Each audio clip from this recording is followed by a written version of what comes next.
Good morning, I'm cooperative divorce attorney Erika Englund. And I'm certified family law specialist Neil Forrester. Together we are part of the Split Decisions team. Our goal here at Split Decisions is to help everyone live a better life in any way that divorce has impacted it. And really, even if you're not divorced yourself, it does impact you. You might be married to someone or dating someone who's going through a divorce, or have a friend or a family member going through divorce. And it's our goal at Split Decisions to help all of you get the support you need and support each other through the process. And also to understand some tricky components of the divorce process so you can better navigate those on your own. And today we're talking about something that is a little bit tricky. It can be. We're talking about extra money around the holidays. Now, extra money, what is there to complain about? Well, nothing unless you have a support order in place, in which case you may have something quite substantial to complain about. So it's the end of the year and many of our clients are receiving holiday bonuses. And for those of you that have a support order in place, we want you to understand some of the ways in which a holiday bonus is going to impact your support order. And we know what you're thinking, that you're already paying support based upon your base income, and just because you worked harder or did better or got a bonus means that you should be able to keep that bonus for yourself, right now?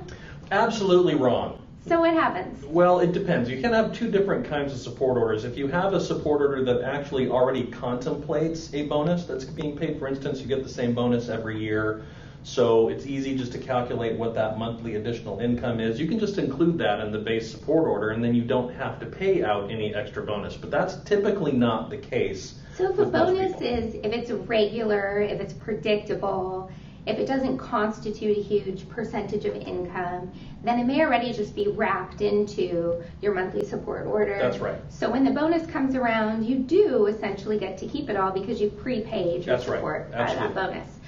But for our clients, many of them are dealing with variable bonuses. They don't know particularly how much they'll be or if they'll get a bonus at all. And other clients are dealing with overtime or commission, and all of these are really hard to predict. So if that's the case, what happens?